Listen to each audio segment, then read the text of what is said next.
Mas, definitivamente, né, e acho que você foi muito apropriado no que você disse agora há pouco, é meio, né? Desenvolvimento humano é meio. Se eu quiser atingir um resultado melhor para a minha organização, eu tenho que investir nas pessoas. E aí, até ajuda, né? Porque existem N estudos que mostram que empresas que investem na capacitação das pessoas, elas têm um retorno de longo prazo maior do que aquelas que não investem.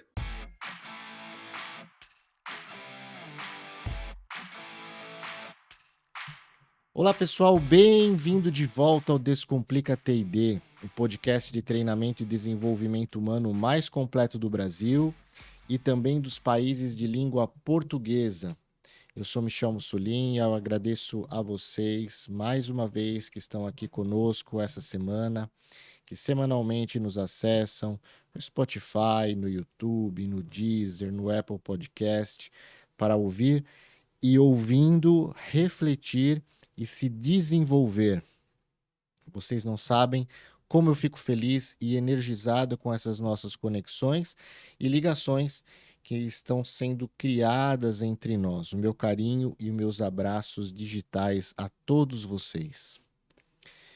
Num mundo onde metas e resultados muitas vezes dominam a cena, a verdadeira liderança vai além das conquistas tangíveis. A essência da liderança autêntica é encontrada na compreensão de que o propósito não é apenas o que fazemos, mas uma jornada de autodescoberta que molda nosso caráter. Na busca por uma liderança autêntica, somos desafiados a transcender a simples busca por resultados impressionantes. Alinhar nossos valores pessoais com a missão mais ampla da organização que lideramos não é apenas uma escolha ética, mas a criação de uma base sólida para decisões significativas e autênticas. Essa integração não apenas orienta a liderança, mas também inspira e motiva aqueles que nos rodeiam. Torna-se a diferença crucial entre conduzir uma equipe em direção às metas e liderar uma transformação, onde o desenvolvimento pessoal é inseparável do sucesso coletivo. No centro dessa abordagem está a noção de que o propósito não é um ponto final, mas uma jornada contínua de autoaperfeiçoamento. Ao nos comprometermos com essa jornada, não apenas lideramos, mas também nos tornamos líderes, influenciando não apenas com palavras, mas com o exemplo vivo de nossos valores incorporados. Esse é um trecho de um artigo do nosso convidado de hoje, em que eu procurei utilizá-lo para fazer o contexto, pois ele sintetiza muito do que a gente crê também como base para o desenvolvimento humano, profissional e pessoal. E hoje nós vamos falar como então achar o correto equilíbrio entre propósito, competências e resultados. E nós vamos encontrar esta resposta no conceito da performance total. E para falar conosco sobre esse tema, hoje nós temos ele, que é graduado em Administração de Empresas pela PUC São Paulo e com diversas especializações pela Sociedade Brasileira de Coaching. Possui uma carreira e experiência de mais de 4 décadas, sendo mais de 35 anos atuando em liderança, gestão de pessoas, processos e resultados. Ingressou em 1986 como coordenador de gestão de desempenho no Grupo Pão de Açúcar, onde também exerceu os cargos de gerente de planejamento de recursos humanos e gerente de remuneração. Passou por grandes empresas ao longo de sua carreira, como Multibras, Max Blue, Qualicorp, entre outras. Atualmente é mentor, coaching, palestrante e consultor nas áreas de liderança e gestão, saúde mental, diversidade e inclusão, comunicação assertiva, feedback, gestão de desempenho, gestão do tempo, planejamento estratégico, enfim, praticamente todas as hard e soft skills que necessitamos nos tempos hipermodernos que vivemos.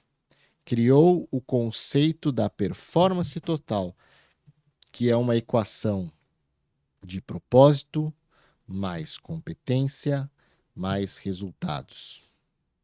Criador do LinkedIn de conteúdos e coautor do livro Os Loucos Geram Mais Resultados, ele é o nosso entrevistado de hoje. É com muita alegria e honra que damos as boas-vindas ao Sérgio Lopes. Sérgio, muito bem-vindo ao nosso podcast. É um prazer tê-lo conosco aqui. Olá, Michel. Olá a todos os ouvintes e telespectadores do podcast Descomplica TD. Em primeiro lugar, estou extremamente lisonjeado e feliz com a oportunidade. Sempre que é possível a gente compartilhar experiência, compartilhar conhecimento, através de todas essas mídias que a gente tem disponível hoje no mundo digital. Isso é extremamente importante para a gente continuar a nossa jornada de aprendizado. Então, muito obrigado a você pelo convite, pelo carinho e por essa oportunidade incrível de poder estar aqui falando um pouco sobre gente, falando um pouco sobre desenvolvimento humano, falando um pouco sobre liderança e trazendo, eventualmente, algumas discussões, algumas questões e algumas reflexões para todos. Obrigado, Michel. Vamos lá. A gente que agradece, Sérgio. Então, vamos começar com a pergunta do livro em que você participou da criação. Nos diga, por que os loucos geram mais resultados? Legal. O livro tem uma história bem interessante, né? O coautor do livro, Luiz Paulo Lupa, com quem eu trabalhei quase 4 anos, né, na empresa dele, que era uma operadora de viagens e turismo, uma trend operadora, e eu tive a felicidade de trabalhar com esse cara incrível, né? Ele é uma referência na área de vendas, na área de gestão, na área de liderança, um empreendedor incrível. E eu fui o responsável pela área de recursos humanos da empresa durante quase 3 anos, e depois eu acabei saindo da empresa por conta da venda da empresa para um outro grupo maior. E nesse movimento de saída, o Lupa um dia me chamou e falou assim: olha, vamos escrever um livro juntos, porque a gente precisa falar um pouco sobre pessoas que a gente teve aqui na empresa durante tanto tempo, pessoas que são diferentes, pessoas que atingem resultados diferentes, mas pessoas que normalmente, às vezes, são um pouco mal interpretadas e muitas vezes até mal aproveitadas no contexto organizacional, principalmente, né, pela área de recursos humanos, que às vezes não consegue identificar e trazer à tona todo o valor que tem essas pessoas que pensam diferente. Na nossa experiência juntos, nós tivemos a oportunidade de conhecer várias pessoas assim, pessoas que realmente conseguiam entregar resultados para além daquilo que era esperado. E às vezes, com ideias um pouco fora da caixinha, né, um pouco fora do senso comum, mas sempre ideias e resultados, principalmente, que desafiavam, às vezes, o status quo das organizações. Então, o convite veio nessa esteira da gente juntar, né, a experiência do Lupa com gestão, liderança, empreendedorismo, de ser também uma pessoa absolutamente fora da caixa, com a minha experiência em gestão de pessoas, com a minha experiência na área de recursos humanos e de liderança também. Então, daí surgiu a ideia da gente escrever esse livro. O livro que, inicialmente, ele deveria ser mais voltado para a gente dar alguns cutucões nos profissionais de RH, para terem mais atenção e trabalharem mais a favor dessas pessoas que são diferentes. No final, é que o livro acabou, os seus conteúdos acabaram servindo não só como pretensamente, né, um manual para a área de RH, mas também para a liderança, né, para líderes que têm pessoas com esse tipo de perfil dentro das suas organizações, né? E também o livro serve para você que tem alguma coisa de louco, né, alguma coisa de diferente, para você se orientar um pouco mais e não achar que você é diferente do ponto de vista, às vezes, negativo. Mas não. Pessoas que têm as características que nós tratamos no livro, e que são muitas, só que elas não sabem, às vezes, são pessoas que têm feito a diferença ao longo da história das organizações, têm feito a diferença na sua própria carreira e têm atingido resultados sempre acima da média, né? Então, a ideia do livro foi essa. É um livro que é para descomplicar, né, seguindo aí na esteira do nosso podcast, descomplicar um pouco a visão que a gente tem dessas pessoas que são diferentes e da jornada que eu posso fazer de descoberta, muitas vezes sendo uma pessoa diferente. Eu mesmo, né, ao longo da minha trajetória profissional, eu sempre me achei normal, né? Mas depois, né, dos desafios de escrever o livro e revisitando vários momentos da minha carreira, eu acabei descobrindo que eu tenho um quê desse louco que a gente escreve no livro, né? E também um convite a você, se não tem todas essas características, se juntar a essas pessoas, porque elas realmente podem fazer a diferença na sua carreira, na sua vida e nas organizações. Então, essa é a ideia central do livro, Michel. Quando a gente fala, né, de pessoas, entre aspas, né, loucas, né, normalmente a gente direciona, né, o nosso pensamento para aqueles colaboradoras que pensam, né, de uma forma disruptiva, né, a realidade, né? Então, normalmente nas grandes empresas, ou pequenas também, né, nas empresas a gente tem uma tendência, né, o que eu chamo de normose, né? A gente entrar num estado normótico, ou seja, fazer as coisas sempre da mesma maneira, né? Entregar sempre os resultados realizados de um mesmo método. E chegam essas pessoas dentro das organizações com um olhar diferenciado da realidade, o que muitas vezes, né, até de forma sarcástica a gente fala como loucos, né? Mas são pessoas que promovem, né, ali uma disrupção, né, de um modo de viver, de produzir, de desenvolver, de pensar, para um outro patamar. E aí se tem essa retração natural do ser humano de aversão ao novo, ao que não conhece, né? E aí entendo, né, que essas características que vocês colocam no livro colaboram, né, para que as pessoas tenham um despertar, né, e olhar diferente à diferença, não é isso? Sim. Sim, de uma maneira muito, acho que bem resumida, né? Os normais que você colocou agora, né, que a gente chama dos médios, né, os medianos, né, e médio, mediano, normal, tem muito a ver com medíocre, né? Infelizmente, o mundo leva, né, muitas pessoas para ficar ali no caminho da média, né? E as pessoas, normalmente, diante de determinada situação, perguntam por quê. E esse louco, né, essa pessoa diferente, né, disruptiva, pergunta por que não. Normalmente são essas pessoas que realmente fazem a diferença, são essas pessoas que fazem provocações no sentido de que a gente pense diferente, no sentido de que a gente dê abertura para que alguma coisa que aparentemente é um pouco fora do padrão possa ser adotado como uma solução diferenciada, como uma solução que possa realmente trazer alguma vantagem competitiva mais nas organizações ou na sua própria carreira. Então, eu acho que o convite mais é esse, né?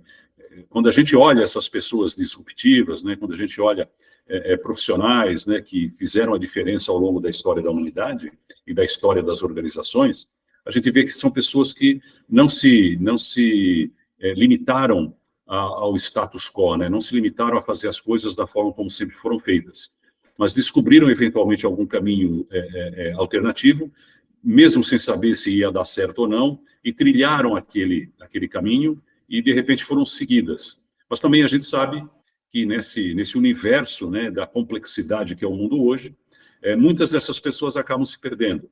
Muitas dessas pessoas também acabam sendo tão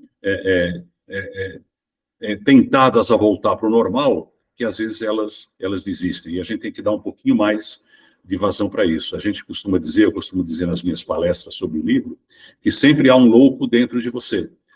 Você tem que despertar isso, você tem que descobrir isso, porque certamente em algum momento da sua vida, da sua carreira, você pensou em fazer algo diferente, mas resolveu abdicar dessa possibilidade e continuar seguindo o caminho do meio, né? A média, a normalidade.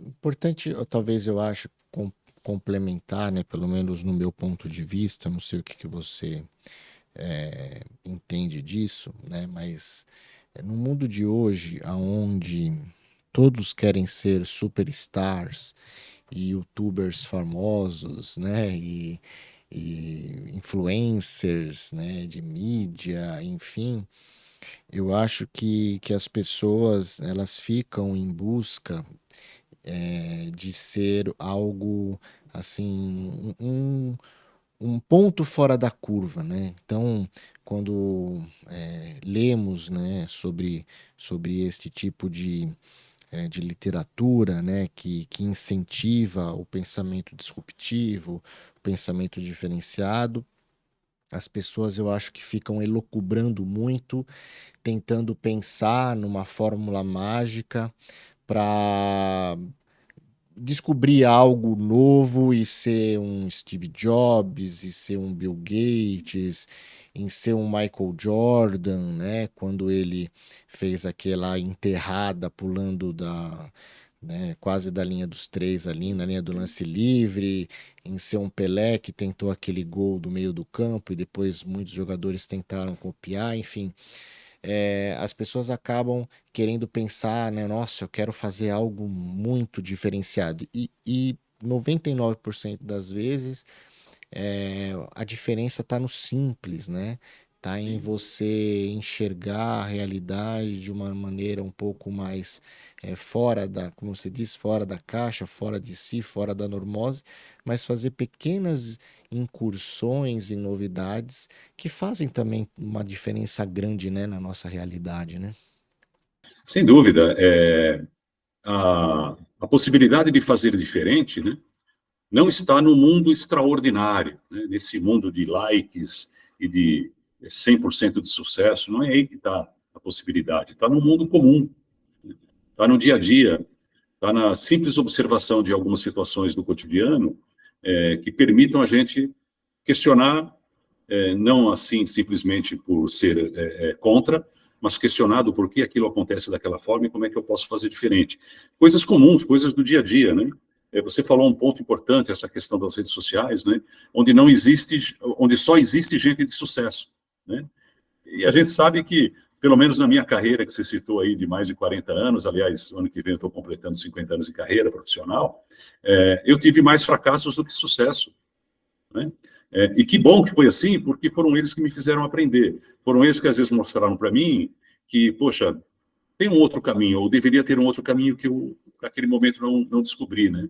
E a gente tem que mostrar para as pessoas que fazer a diferença está assim, tá mais no mundo comum do que na busca de algo extraordinário, né? Vamos deixar o extraordinário para aquelas pessoas que já descobriram o extraordinário, né? Você citou aí um cara, o Steve Jobs, né? Que ele sozinho não descobriu nada. Ele era simplesmente um louco que dava vazão a outros, né, diferentes como ele, para tentar fazer transformações profundas na tecnologia e, consequentemente, na sociedade, né? Então, assim, né, não adianta a gente ficar em busca de uma solução absolutamente inovadora e disruptiva. A gente tem que estar em busca de soluções para coisas comuns no dia a dia. E, provavelmente, ali vai estar a descoberta de alguma solução incrível, né, que vai fazer você, talvez, mudar de patamar na sua vida, na sua carreira. Digo que o sucesso, né, para quem é da área de exatas, vai entender. Quem não é, por grande oportunidade aí de vocês pesquisarem no Google para ver a imagem, mas assim, o sucesso é igual ao fracasso elevado a n, né? É uma função exponencial. Então, quanto mais oportunidades de fracasso você enfrenta, maior é o nível do seu sucesso, né? Então, o sucesso ele cresce exponencialmente com o número de fracassos que nós temos hoje. E aí, oi, perdão, E pode falar. atrelado, né, Michel? Desculpa. Atrelado a uma coisa, né, que você tem que buscar sempre, que é a persistência, né? Quer dizer, tem aquela velha história muito clássica, né, de que Thomas Edison fracassou 99 vezes para conseguir, né, criar lá a grande invenção da vida dele, a lâmpada, né? Então é assim, né, o sucesso realmente é um acúmulo de fracassos, e não tem problema nenhum com relação a isso, e não tem problema nenhum também a gente contar os nossos fracassos, né? Acho que é assim que a gente aprende. E aí, um parênteses aqui antes da gente ir para a próxima pergunta, mas recentemente o Isamitiba postou, né, uma frase que diz: pais de hoje acabaram com a meritocracia. Meritocracia. O filho não precisa lutar por nada, né? E a gente vê isso também em escolas e a gente vê também isso em organizações, né? Então, você tem lá uma competição, uma gincana nas escolas, não é mais o primeiro lugar que ganha, né? Todo mundo ganha, né? Todo mundo ganha medalhinha, né? Então todo mundo se sente parte porque isso pode, de certa forma, criar um trauma na criança, no jovem, etc, etc. E nas organizações também isso acaba sendo levado de certa maneira, porque quando a gente vê a geração dos Centennials, né, a geração Z, que eu acredito ter sido aí a mais influenciada com esse tipo de postura, né? Alguns millennials mais jovens também, mas enfim, mais agora a gente vê os Centennials, é, eles querem fazer parte, né, da meritocracia coletiva, sem muitas vezes enxergar que não contribuiu tanto quanto o seu parceiro, né? E isso gera uma frustração e gera um turnover alto dessas gerações. Como que você vê isso, né, passado aí, né, quase 4 décadas, 5 décadas que você está falando de trabalho, começou cedinho, começou bebê aí, que eu sei, Sim. né? Como que você vê essa forma de reconhecimento, recompensa e premiação nas organizações ao longo do tempo? A gente vem perdendo uma real meritocracia face a esse novo jeito, essa nova realidade, essa nova característica das forças de trabalho, ou não? Eu vejo sim, Michel. Você tocou num ponto aí importante, né? Essa blindagem, né, que a gente faz, né? Todos nós, adultos, pais, né? Responsáveis, professores, mestres, lideranças nas organizações, né? Às vezes a gente faz uma blindagem muito forte, né? Muito profunda com relação às novas gerações. Mas principalmente eu acho que o ambiente familiar e também o ambiente educacional, né? Blinda demais essas pessoas e não permite também que eles se exponham ao mundo, no mundo como ele é. E para ajudar, né, essas novas gerações, né, a geração Z principalmente, que está aí chegando no mercado de trabalho, já deve ocupar o ano que vem mais de 30% do mercado de trabalho, tem um conjunto de valores que são diferentes, né? Não são melhores nem piores do que das gerações anteriores, mas são diferentes. E a gente tem que montar essa equação, né? Valores diferentes, uma blindagem que está sendo feita pela própria família, no sentido de proteger demais, então não pode fazer isso com meu filho, isso aqui está muito forçado, não, aqui não tem um único ganhador, todos ganham, né? Porque a gente às vezes, eu acho, né, que às vezes a gente está um pouco desconfigurando o que chama-se de espírito de equipe, né? Onde todos trabalham juntos em torno de um determinado objetivo, mas sempre tem um ou outro que se sobressai e que provavelmente, ao longo, né, da trajetória, vai ser mais reconhecido ou nas organizações vai ser melhor remunerado. Então a gente tem que tomar muito cuidado nesse momento com esse excesso de zelo e de proteção, né? Respeitando, muitas vezes, que essa geração tem valores absolutamente diferentes e que precisam ser trabalhados, né? Não se trata necessariamente de mudar os valores de uma geração, porque nós também, né, quando estivemos no começo da nossa trajetória, da geração que nós somos, geração X, baby boomers, nós provavelmente, né, Michel? A gente também era visto como diferentes, né, pelas gerações passadas. Então, assim, como é que a gente trabalha isso? E acima de tudo, muito cuidado, né, nessa blindagem que a gente está fazendo das pessoas, porque a gente não vai criar... o mundo sempre, eu acho, que vai ser sempre muito competitivo, né? Não vai ter lugar para pessoas que não são assim, né? Mas, respeitando os valores de uma nova geração, como é que a gente continua tratando a meritocracia, né? Tá? Então, acho que é importante. As organizações, na minha visão, na minha experiência recente até, têm buscado formas e formas de fazer a meritocracia valer a pena, né? Mas a sociedade, né, fora das organizações, muitas vezes, uma série de condições acaba trabalhando um pouco contra isso. Confesso que eu também não sei exatamente como trabalhar melhor essas questões, mas a gente precisa se debruçar um pouco mais sobre essa questão da meritocracia e como lidar com os valores das novas gerações. Perfeito.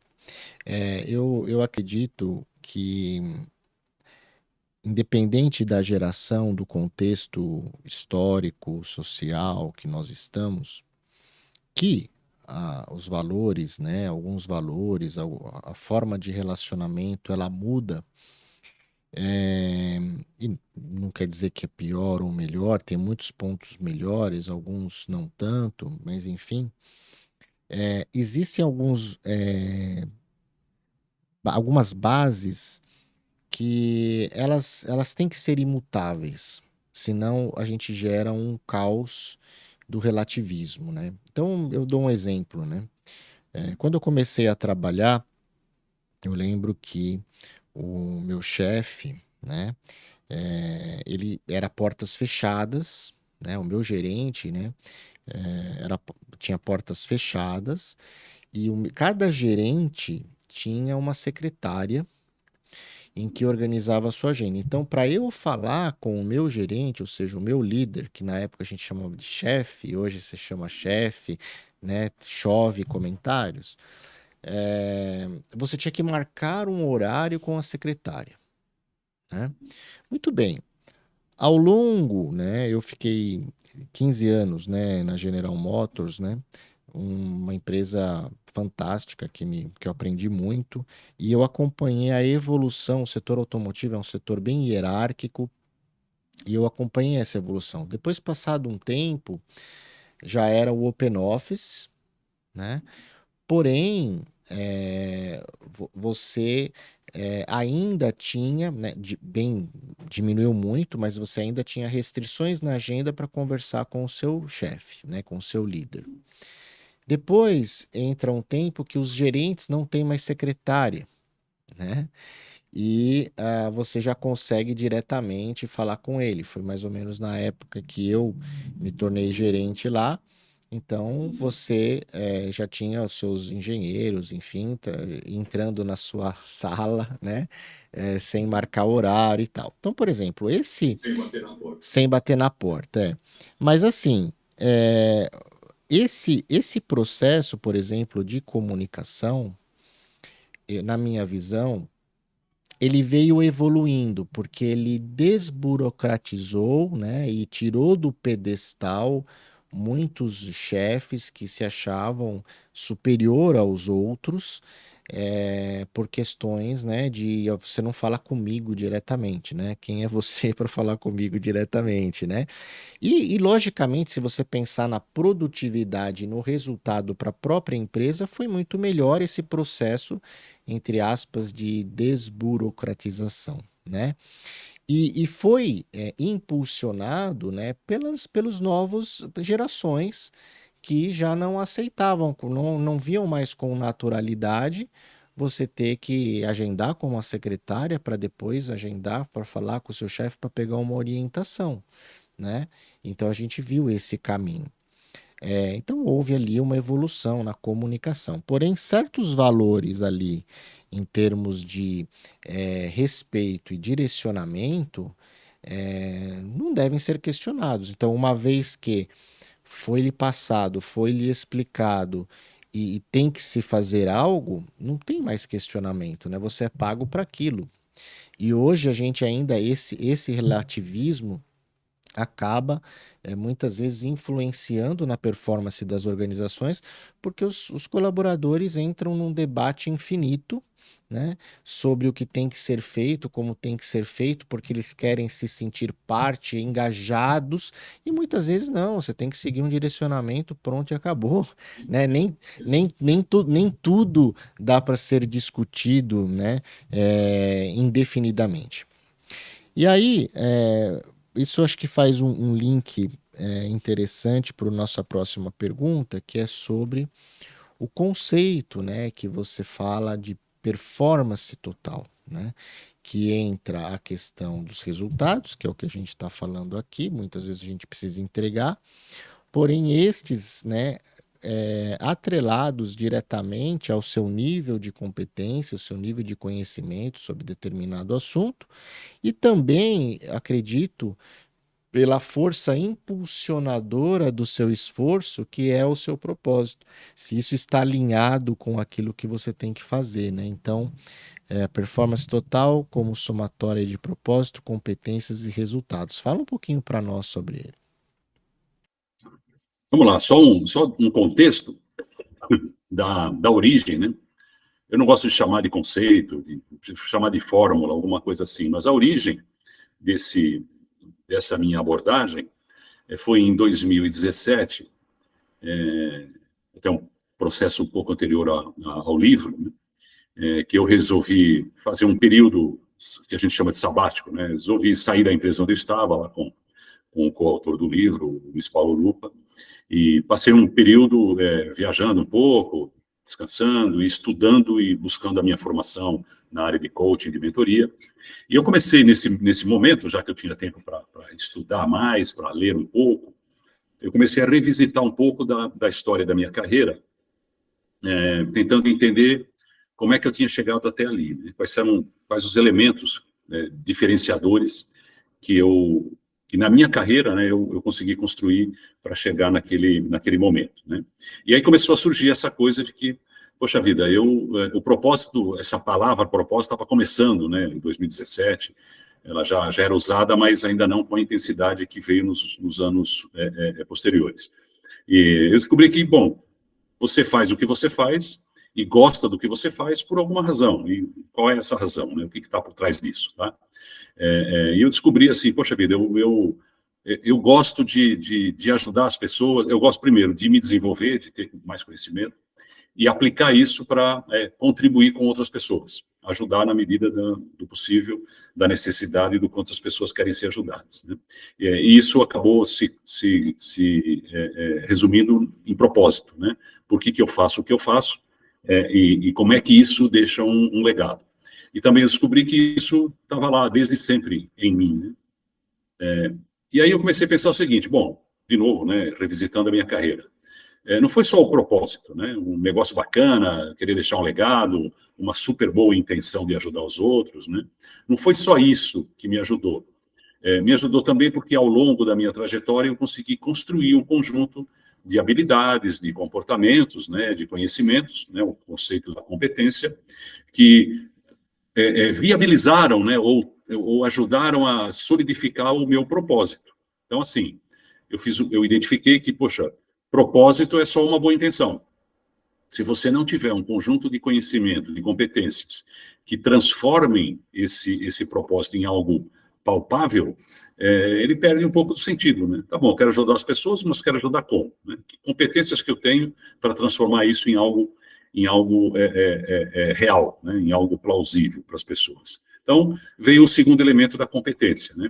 E, de novo, né, continuando fazendo essa reflexão, falei assim, poxa vida, mas tá bom, eu tenho uma boa intenção, eu tenho um conjunto de competências que me ajudam a entregar essa boa intenção, mas o que de fato, no que de fato isso ajuda as pessoas? Qual é o resultado que isso proporciona para as pessoas ou para mim, né? Então, também, sem resultado não adianta nada. Então, propósito sem competência é só uma boa intenção, propósito mais competência é bacana, um negócio legal, mas, né, não se materializa na transformação que você quer fazer as pessoas promoverem nelas mesmas, né? Então, qual é o resultado dessas duas coisas juntas? Tem que ter algum resultado positivo, tem que ter realmente uma contribuição efetiva. E aí, quando eu juntei essas três coisas, eu tinha que dar um nome, né, para essas três coisas juntas, até por uma questão talvez mercadológica, para vender o meu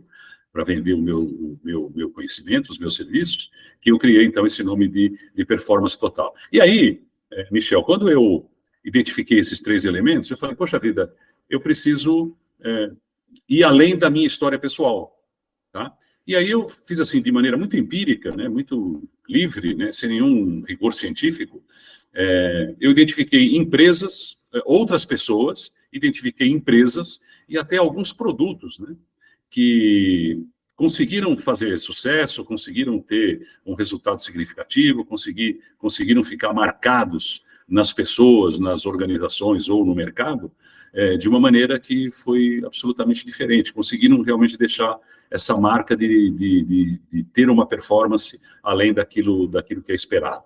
E aí falei, poxa, acho que essa ideia é boa. Então, não tem nenhuma invenção absolutamente muito extraordinária, mas a gente tentar juntar, né, como na fórmula do sucesso que você deu aí, que é fracasso elevado a N, eu tentei juntar assim, olha, você quer ser uma pessoa de performance total, você quer ser uma pessoa diferente, e depois pode ser até um pouco desse louco que a gente descreveu no livro um ano e pouco depois, descubra o seu propósito, e ele tem que ter a possibilidade de alguma contribuição para a sociedade, ou né, no ambiente onde você vive, onde você trabalha, junte a ele competências para viabilizar que ele realmente seja entregue, e na hora que você entregar, meça o resultado. Como é que isso efetivamente contribui para o sucesso das pessoas que você está tentando ajudar ou das pessoas que estão aí no seu ambiente de conexão, de relacionamento, como é que isso ajuda a organização que você trabalha a se desenvolver, como é que isso ajuda na sua carreira. Então, essa foi a origem. A partir daí, todas as minhas abordagens de mentoria, de treinamento, de consultoria, de coaching, eu tenho procurado trazer esses três elementos como se fosse ali uma linha, né, mestra para todos os outros objetivos de desenvolvimento das pessoas. Então, foi assim que surgiu, e acho que faz muito sentido até agora, né, quando eu falo disso para as pessoas falam, poxa, está tudo aí, né? Basta a gente organizar isso e não deixar que nenhum dos três elementos não esteja sendo considerado na fórmula do sucesso para você ao longo da sua vida e da sua carreira. Quando a gente fala de performance total, né, pelo que você descreveu, eu entendo que seria, vamos dizer assim, o nosso nível mais otimizado, né, de contribuição, né, para a sociedade, né? E então usar, né, os nossos dons, as nossas vocações naturais de uma forma otimizada, exponencial, né? Vamos então fatiar um pouquinho, né? Porque existem dentro dos nossos ouvintes, né, um público grande de DHO e TID, né? Logicamente, muitas outras funções também nos acompanham, mas essa turma é a grande maioria e usam desses bate-papos para promover transformações organizacionais. Então vamos falar um pouquinho sobre o aprendizado. Quando a gente vê o aprendizado corporativo, a gente vê um aprendizado hoje ainda muito formal e engessado. O que eu quero dizer com isso, né?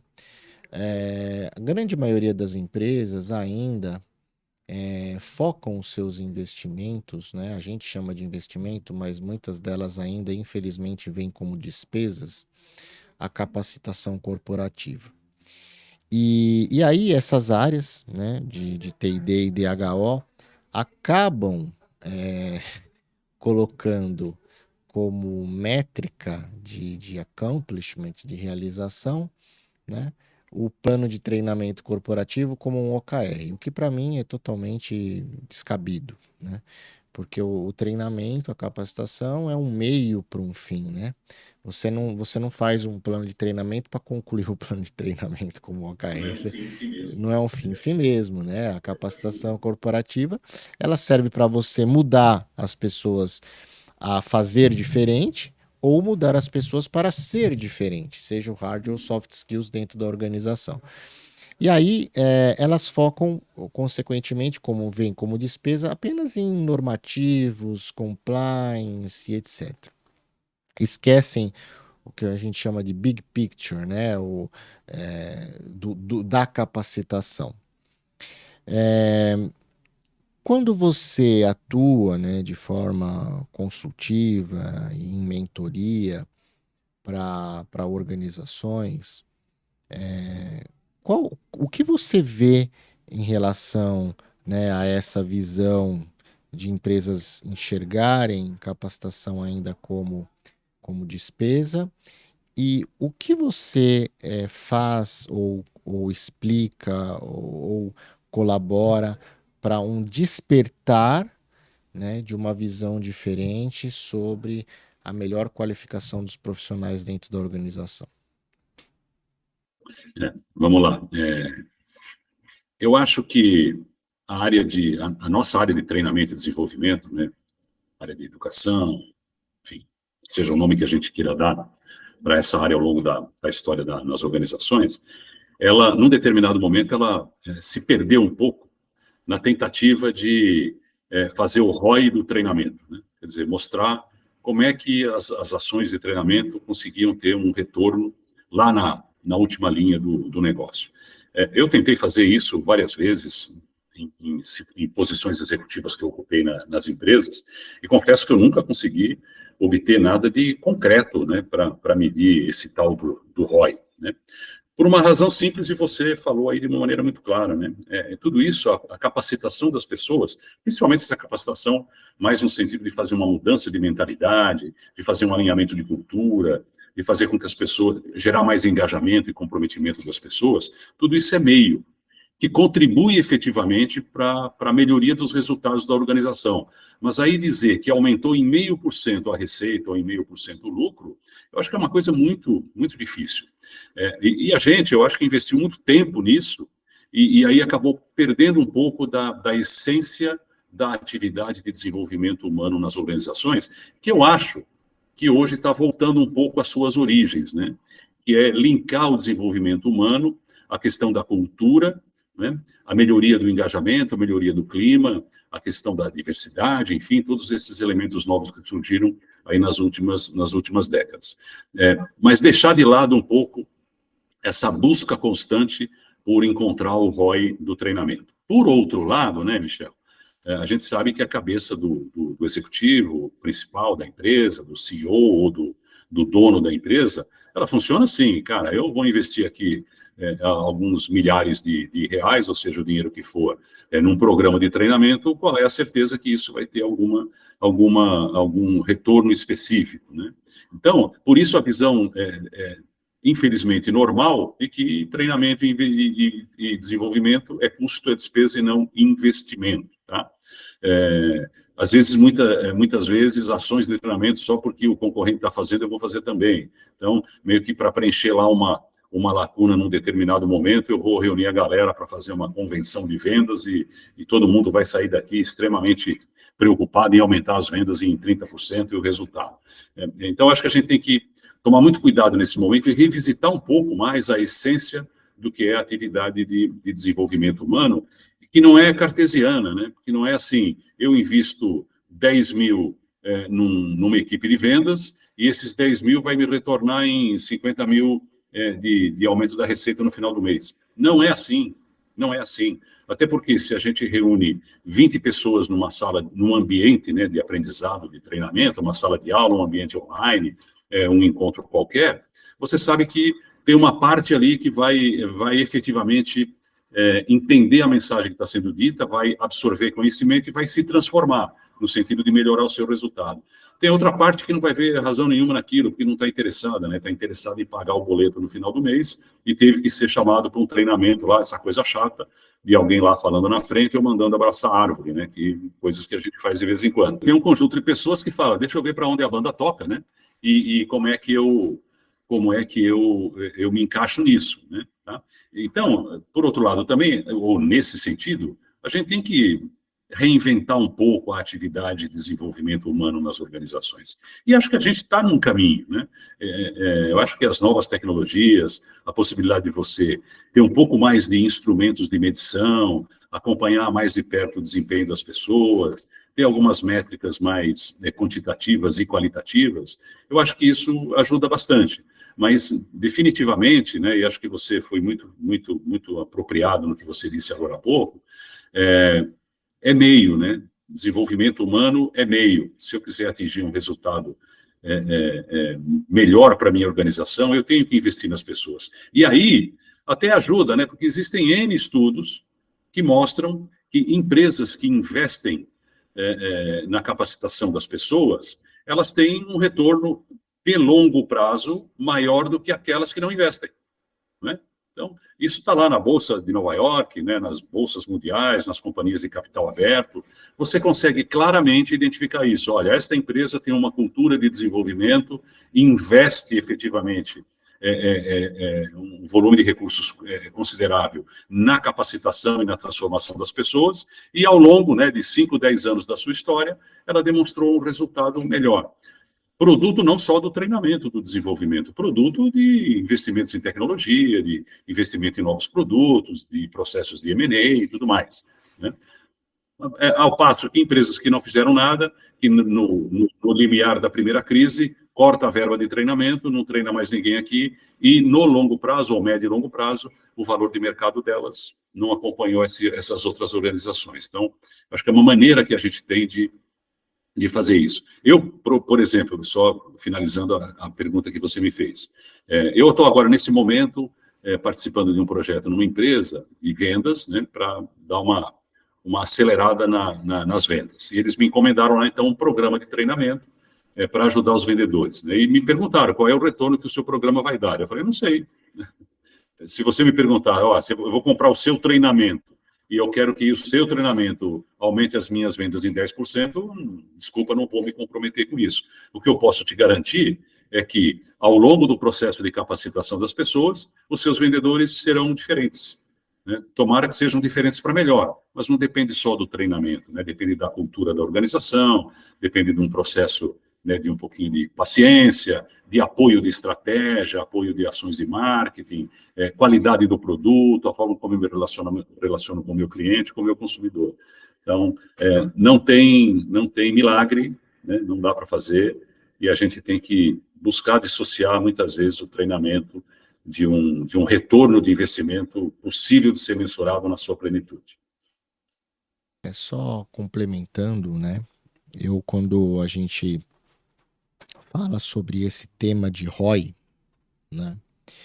Eu procuro separar a visão do treinamento em áreas técnicas, nos hard skills, e treinamento nas soft skills. Então, quando a gente fala, por exemplo, de um treinamento de hard skill, a médio prazo é fácil, até relativamente fácil, é trabalhoso, mas é fácil, né? Fazer um retorno de investimento. Eu pego, por exemplo, quando a gente fala, né, de um desenvolvedor de software. Então, a gente tem ali nas empresas, eu como presidente de uma empresa de tecnologia, a gente tem ali como OKRs alguns lançamentos de release ao longo do ano. Isso é um OKR, né? Porque o lançamento dessas releases major são importantes para o negócio, né? São parte da estratégia organizacional. Logicamente, para a gente desenvolver certas funcionalidades, a gente demanda um tempo, né? Se a pessoa está melhor capacitada, qualificada, o tempo que ela vai demorar despender para desenvolver as funcionalidades vai ser menor. Logicamente, a minha quantidade de releases major ao longo do tempo passa a ser maior, porque as pessoas estão fazendo de forma mais rápida e com qualidade. Então, isso é fácil de medir, porém é trabalhoso, porque você tem que ter uma série de indicadores e acompanhar realmente, né, na ponta do lápis, a gente diz, a alocação das horas, se os itens trabalhados, desenvolvidos, eles são comparáveis, né, possuem o mesmo tipo de esforço. Aí existem metodologias em desenvolvimento de story point, disso e daquilo, que você pode utilizar para metrificar, né, os desenvolvimentos. Então, até você consegue, né, a médio prazo, quantificar o ROI. E aí você fala, olha, eu investi R$ 100.000 em capacitação na minha equipe de desenvolvimento ao longo de 2023, porém, em 2025, nós fizemos 2 vezes mais releases do que em 2023, né? Então, isso provou, né, o seu retorno de investimento. Quando a gente fala de soft skills, é um pouco mais complicado, porque, por exemplo, quando você fala, né, pessoas de vendas, né, você envolve ali habilidades interpessoais, oralidade, escutar o cliente, comunicação, etc. Então, existe. Por exemplo, vendas é algo também que a variável que afeta o OKR ali, que é o faturamento, é enorme. É desconto, é prazo de pagamento, é concorrente, enfim, né? É uma série de outras coisas. Porém, se a gente olha, né? Então, acho que a área comercial ela é bem complicada de você fazer um mapeamento, né? E entender os fatores que afetam a performance. Porém, quando a gente fala, por exemplo, no nível de liderança, né? Soft skills para liderança, aí sim existem até alguns estudos, mas que também é médio e longo prazo, de redução de turnover. Isso. Né? Então, líderes mais preparados, né, transformam a cultura até organizacional, o ambiente organizacional, em um ambiente propositivo, positivo, né, leve, de resultados, mais humano. Então, acaba, né, como consequência, reduzindo, né, o turnover. Então, mas também é assim, né, Sérgio? Você precisa acompanhar na ponta do lápis, ver os. Isso dá trabalho, né? Isso dá trabalho. E aí muita gente quer a fórmula mágica, né? Isso.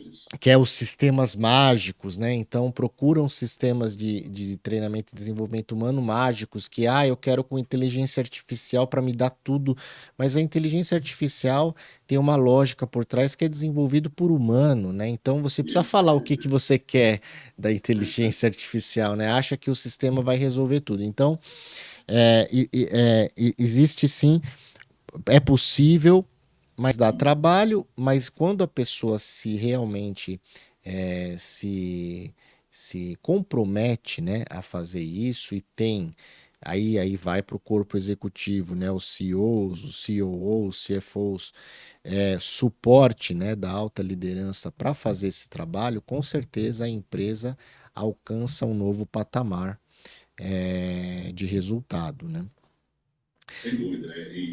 E essa questão, né, do treinamento, que você citou, né, de treinamentos mais técnicos, as hard skills, eu fui durante muito tempo, né, trabalhei na indústria, como gerente de uma fábrica, de uma operação fabril e de manufatura, e também como gerente de RH, tendo treinamento comigo. Então, a gente tinha lá, né, um exército de 1.200 operários dentro da fábrica para montar um determinado produto, e eles estavam em constante processo de capacitação, de retreinamento, porque os processos mudavam, a tecnologia mudava, e a gente estava muito atento sempre à produtividade de cada um, e quando baixava a produtividade, qual era a razão, e às vezes a razão era a necessidade de ter um pouquinho mais de treinamento, ou por causa do turnover, pessoas que não conheciam a fundo o processo. Então, ali, perfeito, né? Ali você consegue mensurar perfeitamente, né?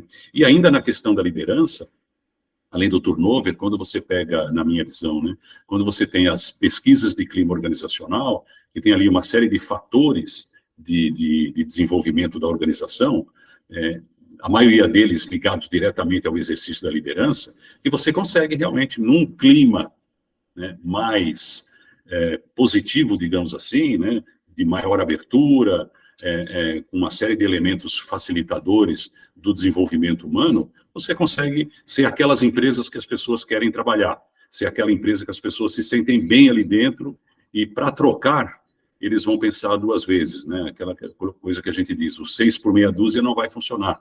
As pessoas vão ter que ter uma perspectiva muito mais favorável para trocar de empresa naquele momento. E aí a liderança pode exercer esse papel de uma maneira determinante, e é claro que a gente pode ter alguns critérios, né, alguns indicadores de medição, até para poder compor e desenvolver programas de desenvolvimento da liderança. E me fala um pouquinho sobre, né, é estranho, eu te confesso, falar com uma pessoa que tem 5 décadas de experiência de trabalho. Você não parece que tem 5 décadas, você parece que tem 50 anos de idade. Então é difícil falar assim, uma pessoa que tem 5 décadas, gente, 5 décadas de experiência de trabalho é algo assim que não tem, né, valor como a gente medir essa oportunidade que nós estamos tendo hoje aqui.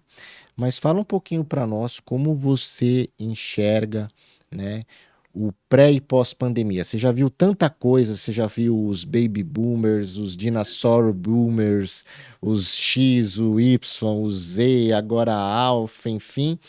Mas também você viu, né, pela primeira vez aí, espero que você não tinha. Eu sei que você não estava vivo na época da gripe espanhola, né? Mas agora você viu aqui a pandemia 2020, 21, parte 22. O que você viu de diferente no mundo corporativo, no mundo da gestão humana, de pessoas, no pré e no pós-pandemia? Primeiro, Michel, eu acho que a nossa geração, né, é uma geração privilegiada, que a gente teve a oportunidade de viver em mundos, em 3 ou 4 mundos diferentes, né? Então, a gente, lá no início da década de 1960, né, o mundo, né, foi apanhado aí por uma série de questões políticas, da Guerra Fria e tudo mais. Aí houve evolução política no nosso país, por exemplo, a questão da ditadura militar, e depois a gente começou a viver as mudanças sociais impressionantes que ocorreram ao longo das décadas de 1970, 1980, aí veio mais uma ou 2 revoluções industriais, né? A gente viu nascer a tecnologia, né? A gente é natural de um mundo analógico, e hoje a gente está aí conseguindo sobreviver no mundo digital. Então, a gente viveu vários momentos, várias mudanças, várias transformações, e teve que ir se adaptando a isso, né? E acho que é uma vantagem competitiva enorme para as pessoas da minha geração, da nossa geração. E tivemos agora a oportunidade de viver uma pandemia, né? Algo absolutamente novo, né? Pouquíssimas pessoas estavam vivas lá na época da crise da gripe espanhola e tal, enfim. E esse foi também um marco, né? A gente teve um outro marco, né? Que foi o 2 de setembro, né? O 10 de setembro, né? Eu até me esqueci a data lá dos atentados terroristas, que foi um ponto de ruptura no mundo também. Mas falando especificamente de pandemia, Eu confesso que no começo eu não estava entendendo muito bem aquilo, né? O que está rolando, né? Aquela coisa de você ser colocado dentro da sua casa, ser colocado com medo de tudo e de todos, né? Não estou aqui fazendo juízo de valor se foi certo ou se foi errado, porque a gente conviveu naquele momento com as informações que a gente tinha e cada um seguiu a vida à sua maneira. Mas durante a pandemia veio aquele grande movimento de solidariedade, aquele grande movimento de você acolher o seu vizinho, de você saber como é que está indo com ele, e surgiu aquele termo, né, o novo normal, né, que depois da pandemia o mundo seria um mundo diferente, a sociedade seria uma sociedade diferente, né? E no fundo, né, o que aconteceu, na minha visão, é que o novo normal foi transformado no normal de novo. Então, não foi um novo normal, o ser humano, claro, aprendemos muitas coisas, eu acho que a rapidez com que a tecnologia reagiu, né, no sentido de buscar uma vacina, ou buscar algum tipo de medicamento que reduzisse a possibilidade do contágio, até a experiência de viver uma pandemia, tudo isso para mim foi extremamente valioso, né, para o desenvolvimento da humanidade. Mas aquela outra esperança, né, de que o novo normal seria muito diferente do ponto de vista das conexões e dos relacionamentos humanos, para mim voltou tudo ao normal de novo, né? As pessoas, cada um, e de novo, não tem juízo de valor, nada disso, né?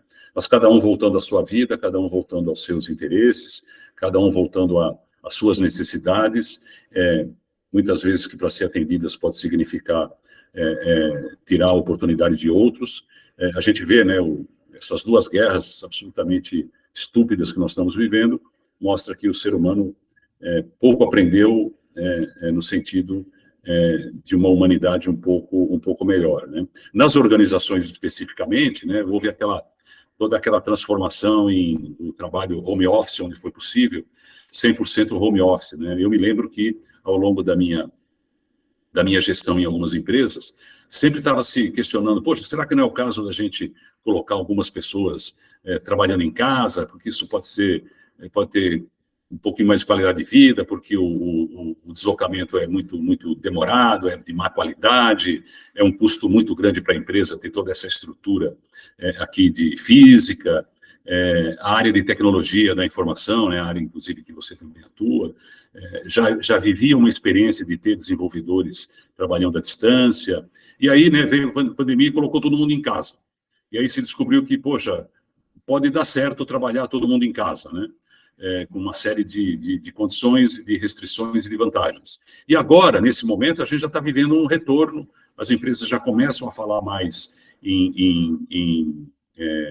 do híbrido, né, que já é uma realidade também, mas as empresas já começam a falar mais de também acabar um pouco com o híbrido, que é uma necessidade e uma questão importante para a geração Z, né, de ter um pouquinho mais de liberdade de escolha. Então, assim, a minha avaliação como ser humano, como pessoa, ainda é muito, né, assim, né, rasa em relação às consequências da pandemia para nós. Mas eu confesso que eu esperava mais, né? Eu esperava que o novo normal fosse algo assim um pouco diferente do que está sendo hoje, né?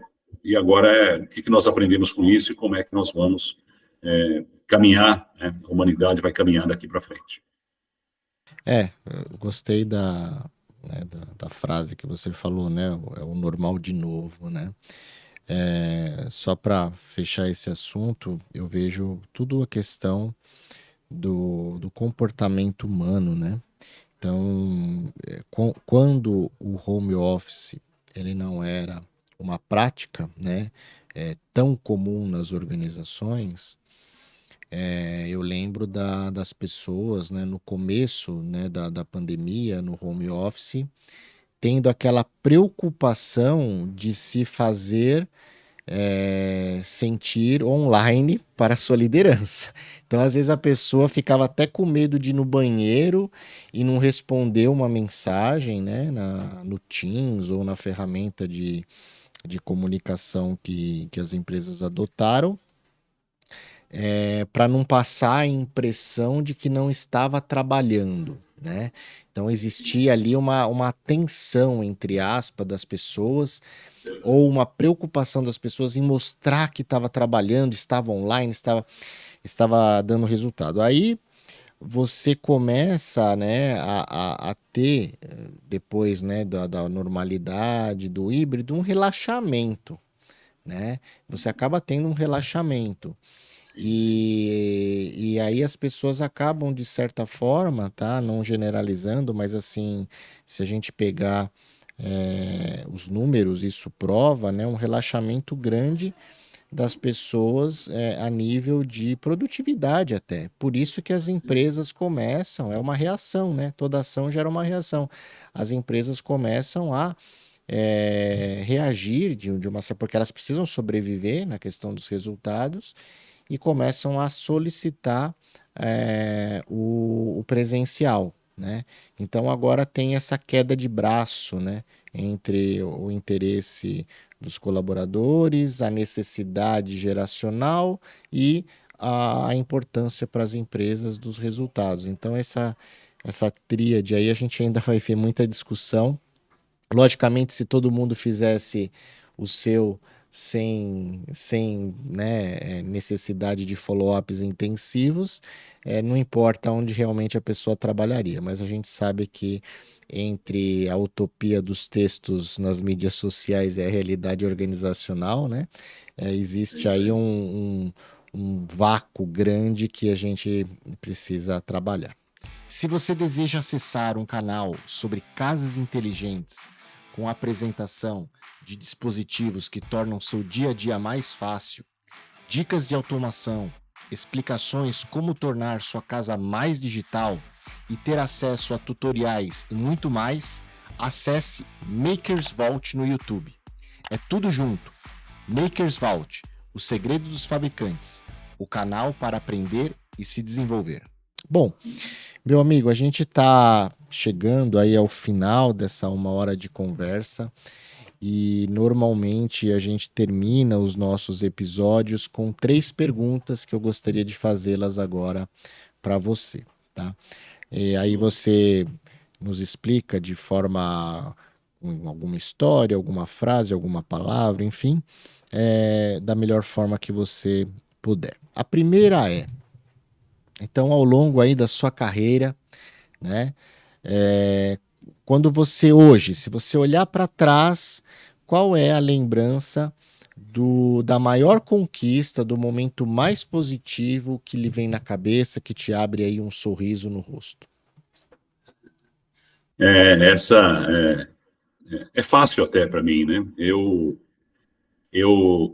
A minha grande experiência é na área de recursos humanos, né? Eu já atuo na área de recursos humanos há mais de 35 anos. Então, eu sempre adoro essa área e sempre construí a minha carreira na área de recursos humanos. Porém, num determinado momento da minha carreira, cerca de 25 anos atrás, mais ou menos, um pouquinho mais, 26, 27 anos, eu fui convidado, né, ou convocado, né, a sair da área de recursos humanos e ir para uma área totalmente diferente, que era a área de conduzir a produção industrial de uma fábrica. A fábrica de fogões da Brastemp, né? E foi o maior desafio profissional que eu encarei.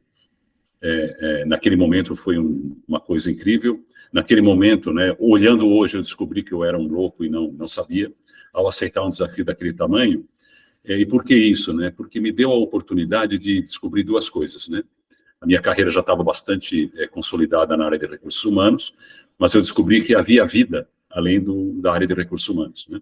Eu podia construir a minha carreira em outras áreas que não a área de recursos humanos. Esse foi o primeiro grande aprendizado dessa experiência. E segundo, eu descobri que eu podia, às vezes, ou naquele momento, naquela situação, contribuir muito mais para a organização, para as pessoas, para as equipes e para mim mesmo, contribuir muito mais estando fora da área de recursos humanos e indo para uma atividade na linha de frente da principal atividade da empresa, que é construir, né, desenvolver, construir, entregar, enfim, produtos de consumo para os consumidores, né? Então, foi uma experiência incrível, porque eu aprendi muitas coisas, revisitei muitas das convicções e dos paradigmas que eu tinha como gestor de pessoas, aprendi que podia fazer diferente, mas aprendi também que outros líderes que estavam comigo na fábrica também podiam fazer diferente no sentido de ajudar as pessoas a se desenvolverem. Então, essa é sempre uma experiência que eu lembro com muito, muito orgulho, muito carinho, muito agradecimento a quem me deu a oportunidade, e que foi, na minha visão, uma experiência, além de ter sido gratificante para mim, de sucesso.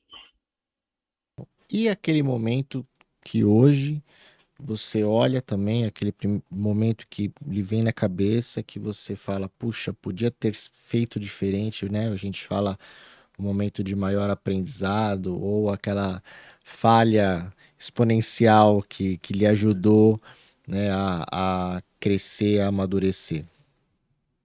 E são vários, né? Aí, poxa vida, Você olha e fala... Tem alguma associado a uma decisão que eu tomei de sair de uma empresa, tá? No momento assim, que eu tinha a possibilidade de continuar minha carreira nessa empresa e talvez trilhar um caminho bastante diferente e até devolvendo para a empresa um pouco do investimento que ela fez na minha carreira, mas eu, por uma questão, naquele momento, né, eu só entendi isso depois, né, mas por uma questão de orgulho próprio e de seguir muito as minhas convicções, e até às vezes um pouco de falta de humildade, eu decidi por sair da empresa, né? Eu tinha duas opções, ou eu ficava numa determinada condição que eu naquele momento não achava que era vantajosa para mim, ou eu saía da empresa. E eu resolvi sair da empresa. Olhando para hoje, né, ou até depois de algum tempo, não necessariamente hoje, um pouco mais maduro, eu olhei assim e falei, poxa vida, né, se eu tivesse escolhido ficar, mesmo que não ficar significasse não atender todas os meus anseios, talvez eu tivesse tido a oportunidade de consolidar ainda mais a minha carreira e de aprender outras coisas, né, e de ser um profissional, não sei se melhor ou pior do que eu sou hoje, mas talvez eu tivesse tido a oportunidade de ser um profissional diferente. E eu fiz isso algumas outras vezes, né? Então, hoje também, eu quando faço os meus trabalhos de mentoria, de coaching, quando as pessoas me apresentam esse tipo de dúvida, eu tento ajudá-las com a minha experiência, com o fato não de ter me arrependido, né, mas de poder ter tido a oportunidade de tomar uma decisão diferente e ter seguido um caminho que talvez não foi o melhor na época, mas talvez não fosse hoje. E por fim, como você define o seu propósito atual de vida, o seu propósito atual profissional, ou se são a mesma coisa? Então, nessa minha reflexão que eu fiz aí há um tempo atrás sobre a questão do propósito, né, que eu fui entendendo um pouco melhor o conceito do propósito, eu acabei sim descobrindo o meu propósito, que é um propósito de vida, e que, né, eu li em algum lugar, né, não me lembro aonde, né, que propósito, na verdade, só tem um, né? Não sei se isso é uma verdade absoluta ou não, mas para mim, sim, só tem um. O meu propósito de vida e o meu propósito de carreira e propósito profissional é o mesmo, tá? Que está ligado a contribuir para o desenvolvimento das pessoas, né? E por que eu digo isso que é de vida? Porque lá atrás, né, quando eu ainda era um adolescente, ou até como um pré-adolescente, eu sempre fui visto pelas pessoas como alguém que tinha alguma palavra de consolo, tinha alguma palavra amiga, era um cara que as pessoas me buscavam para contar os seus problemas, desde assim, que eu me lembro, desde a fase da adolescência, né?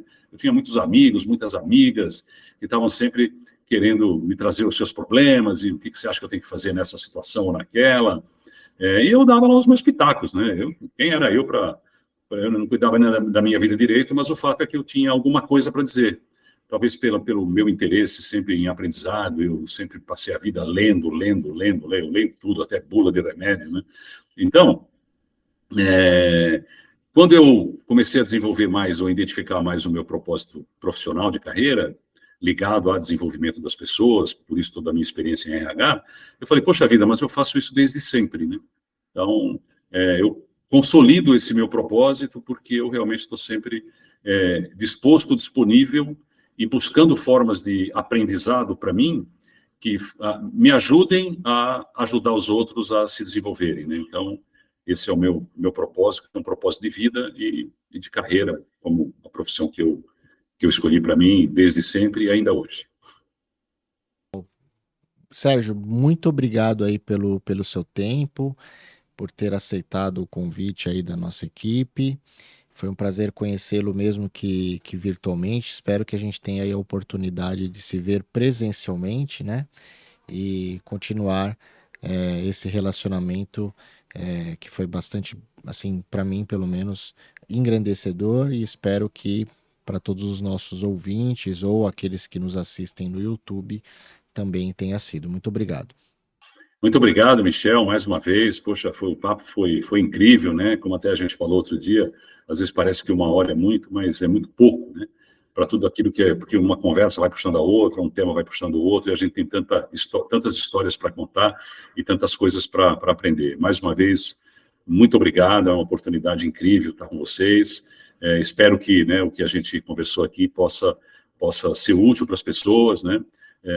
Então, mais uma vez, sucesso para vocês, sucesso para todas as suas iniciativas. Muito obrigado pela oportunidade e conte sempre comigo. A gente está só começando um processo aí de conexão que pode ser muito mais do que só esse encontro agora, que já foi muito legal. Muito obrigado mesmo. Agradeço. E a vocês, o nosso muito obrigado por ouvirem o podcast Descomplica TD, o canal que colabora na sua evolução pessoal e profissional e também com o aumento dos níveis de maturidade organizacional em treinamento e desenvolvimento humano. Deixa aí o seu review. Para aqueles que nos assistem no YouTube, clique aí no sininho. Como sempre, responderei a mensagem de todos vocês com muito carinho. Até o próximo episódio. Fiquem com Deus e os meus abraços digitais.